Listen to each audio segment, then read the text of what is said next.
Suella Braverman is now poised to repeat the sort of vicious attack that was championed by Mrs. May shortly after, or at the time when she decreed a hostile environment. This was the point at which I'm afraid I had meetings with Andrea Leadsom, and I think also with Mrs. May and people in the Home Office, because the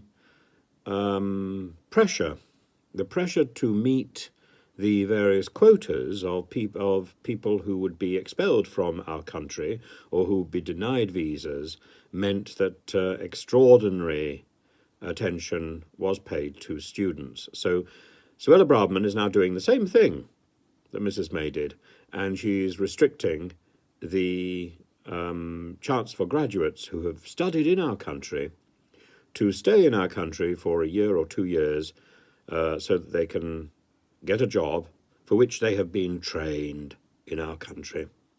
Instead, she is proposing they will be allowed 6 months, and should they not get a suitable job in that time, then they will be expected to leave. This is extraordinary. I don't quite understand the logic. I didn't understand it 15, 16, 17 odd years ago, that we encourage people to come here at greater expense to be educated in a British university if you are foreign than it would actually be to be educated in a British university if you are born here, and no grants available. So you pay over the odds for the education, and then the moment you've got it, you're thrown out of the country without the opportunity to use the education in the country that it's trained to be of value.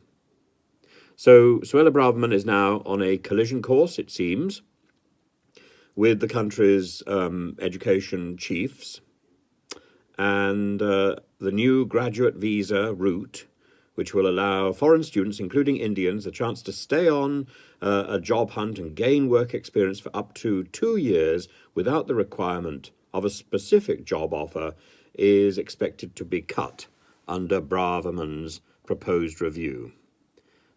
So this is something new, and she says that the 2-year graduate visa is being used, quote, as a backdoor immigration route. And on the contrary, the Department of Education argues that the 2-year graduate visa, often referred to as the UK's post-study offer, was aligned with most of Britain's main competitors, with only the US offering a 1-year visa. Suella Braverman is going to be more extreme than that and offer a 6-month visa. So according to the latest statistics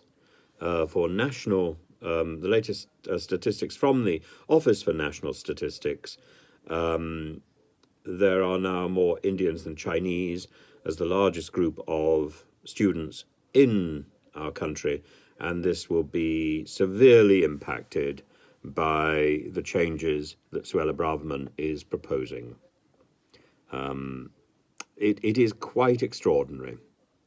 There are 680,000 foreign students, I believe, at the moment in the UK, and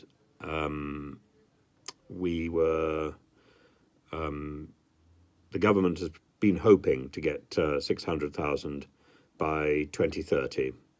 So it's actually increased. It's met that target already, and so presumably now it simply wants to decrease the numbers and to punish foreign students as it did in the past. I don't really understand how we can continue to promote an excellent education when we are going to be punishing people who got it. It makes very little sense. But such are the dreams of Suella Braverman.